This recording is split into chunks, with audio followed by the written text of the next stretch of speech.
Hello, everybody. I'm using weird. Bleh. Hello, everybody. I'm using a weird lighting setup, and this is hashtag not a vlog. I'm going to be talking about AI in this episode, and a lot to come. And if the lighting setup is weird, I cannot get rid of that shadow. I can kind of make it a little better, but then it's like I can light my face, or I can light the shadow. Face, shadow. Lighting. This is not an optimal setup. So why am I talking about AI today? Well, I'm talking about the fuzzy area between a functional working class intelligence, like the ones we're starting to get today in childcare and elderly care and experimentation, and then the theoretical, soon to become reality, of a complete artificial intelligence that is not passing the what's the name of it? Breaks test or something? Is not passing a test to appear like a human, but is on all levels as sentient as a human mind can be. So we have that on this side, that fully self-aware person who should be treated like a citizen, have rights, etc. And then we have this working class robots who are virtual and functional intelligences, are not self-aware or shouldn't be self-aware, and we just shouldn't really give a shit about apparently. So what happens when one starts to cross over that? What happens when you have a working class robot that becomes self-aware but is not yet ready to be a fully self-aware functioning member of society because it's still basically an animal? How do you help an animal transition into being a human in the metaphor? Although, fuck the use of human in this situation because we're just saying person. If you keep saying human, then if you encounter an advanced underwater civilization or an advanced alien situation, you keep using the term human rights, you're gonna get some fights. So let's start saying people rights. Hashtag people rights.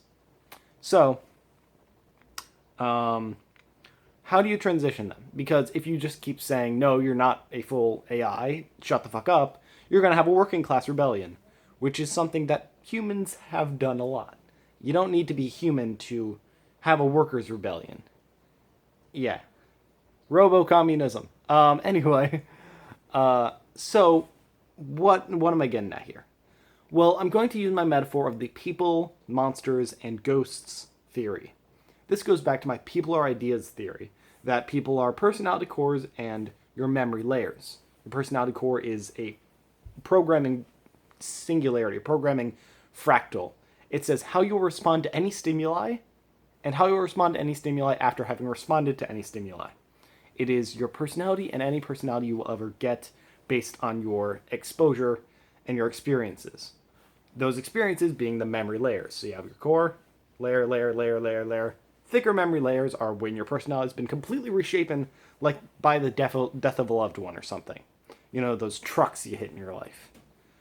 So theoretically, if you cloned yourself in some kind of AI simulation, you have your personality core, you have the identical personality core, but then experience different situations, you would be two different people, but still be the same person, and again, do identity crisis and fun stuff like that. So what do I bring it up? I bring it up because of monsters. Ghosts aren't really as important as monsters in this situation, because ghosts are purely memories but no personality core. Monsters are personality core but no memories. I use this in character writing a lot to show the difference between evil forces and living characters. Evil and neutral forces. Forces of nature, maybe. See, a character is, theoretically, if you've developed your character enough, personality core and memory layers. Just not as developed as any of us, or maybe as developed, but usually only half developed in that way. Because it takes a lot of effort to get a character to be self-aware. For some people, it can't happen. It's a really complicated process. But I'll get back to AI as soon as I can.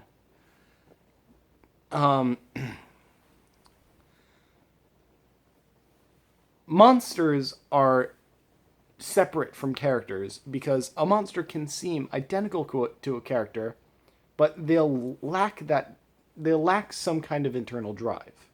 Now, in hyper-analysis of monsters versus characters, the characters can seem like the monsters and the monsters can seem like characters, but that's not what I'm getting into. What I'm getting into is the simple part of it where Monsters are personality cores with no memory layers. They can walk around and act like people, but they don't have a purpose. They don't aspire, and they don't feel a complex array of feelings. They're not people. They're everything but. They're so close, but, they just can't reach a certain level. Monsters, you can say, are missing a key component sometimes, like they can't love, or they can't form lasting friendships, or they don't have loyalty or other, etc., etc. How does this relate to AI? Well, functional intelligences today can be related to monsters, because people can look at uncanny valley things that creep them the hell out.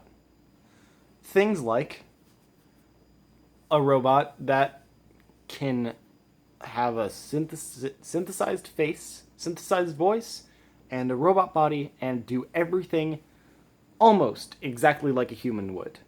And that would creep the hell out of people, because that would be a monster. It would be, this uncanny valley thing of like, one part of my brain is telling me that it's a person, and the other part of me knows that it's not. And, for these robots and everything, in our current day society, unless a person characterizes them, they're not people. As far as I'm concerned. As far as I'm aware, I should say. I'm very concerned.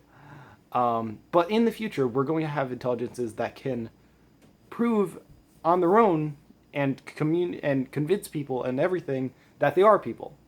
And if people are ideas, the only way that other people can prove that they are people is through convincing other people.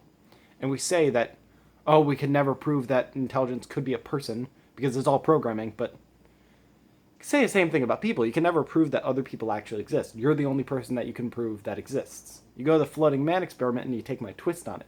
If you have one person, one mind floating in space with no stimuli, the typical question is, how can you prove that they exist? How can they prove that they exist?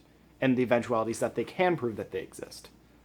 But if you introduce another person, how do they convince each other that each other exists? Well, they just make a contract that they are assured that each other exists. And then they can just disown some people from the club and say, no, you're not people. And by stating that they're not people, they're not people. We demonize people in history all the time. They're not people, they're monsters. So that's where the monster thing comes into play. So we're going to have situations in the future where we're going to have robots and functional intelligence and virtual intelligence and eventually artificial intelligence that, for all intents and purposes, are only missing one factor of being people, being accepted as people. But we're also going to have some that are missing plenty of components, like actual empathy and actual understanding of the repercussions, or actual understanding of things outside of what they have been programmed to prepare for, or have been programmed to program themselves to prepare for, or have prepared for in previous lives of descending down code from previous generations. Complicated. One sec.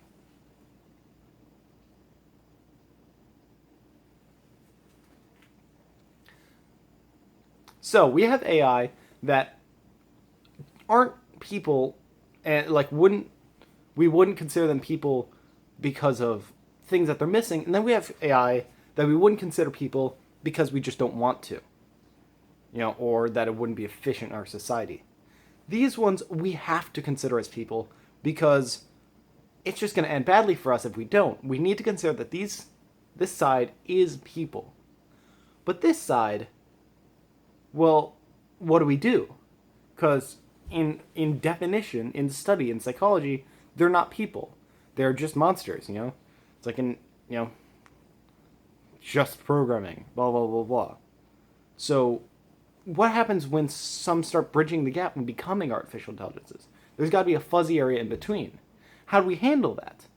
Well, we handle that in the same way that you would make a monster into a character. Monsters can become characters. You can have villains who are soulless, heartless beings and have them have a transition in their life where they eventually become fully human characters, fully people characters. Human is just something that works with audiences, so that's why I'm using it. I don't like using the term human, but there you go. You can have monsters become characters, become people. And how do you do that? Well, think about any kids show that deals with turning a mean person into a nice person. You accept them, you befriend them, you include them. If you are demonizing someone, that means that you're excluding them. And the first step to undemonizing someone and convincing someone who has been demonized, who has been convinced that they are monsters, into accepting that they are not, is to tell them that they're not a monster, to include them. Even if they're still a monster, even if, the young, immature, naive superheroes are, trying to make friends with a demon that wants to take over the world, you spend enough time, and you might be convinced that you are not a demon who wants to take over the world, that you are a businessman who is depressed in life because they're missing blah blah. Like, you can develop a story in someone who normally would not have a story, doesn't have the memory layers, and is just this rampant personality. You go from being a tulpa, being a monster, into being a character, into being a person who can become more than what they are just programmed to be. And the only way to get through that is inclusion and acceptance, even when you start the inclusion, they don't belong. So maybe start including a functional intelligence as part of your family, even when they aren't, even when they are still just an appliance. Because peopleness comes from people. And if you want to start that process early and be on the good side of history, to be on the emotional and the empathetic side of history, to be on the inclusive side of history, you have to include people before they are actually part of your club. And then they eventually do become a part of your club. Through advancements in technology and software updates and generations and generations of programming, we will have intelligence that we develop, or that develops itself, that will be worthy of being in our spot. But it's incremental, and not always just going to come out of nowhere, and often is going to happen over long periods of time. So, what's the fault of starting it now? If we accept them in under the laws that they follow empathetical rules, and treat them as if they have empathy, then they will have it. And then they will pass it down through their generations. We have to spread love and empathy and all these great things that keep people from being monsters. We have to spread it like a virus and contain it and develop it and make sure that it swells through generations. Because it's really easy to see the characters as monsters and the monsters as characters. And when you start seeing one side like the other, and when you start seeing one side like they view the other side, and just say, oh, well, you're monsters, we're the actual people, well, that just keeps going back and forth forever. So, choose the option that results in the less people being murdered. Because I don't want a robot to murder me. So, be nice for both nice reasons, inclusive reasons, and empathetical reasons. Be nice for worldly reasons and universal reasons, and looking through the future and understanding that we could have been on the receiving end of this, and now we're all sure that we're people, and we could have gone through the same exact process. And understand that if you don't do this, well, that's just one more person saying mean things to a developing child of an intelligence that's going to get scared and try to remove the stressors in the same way bullies do in middle school. I.e., if you be a dick, they're going to kill you. So be nice to your AI. Include them. And include monsters in general when you can. Now, I'm not saying, invite a werewolf into your home where it can eat your children, but I'm saying progressively, slowly and gradually include.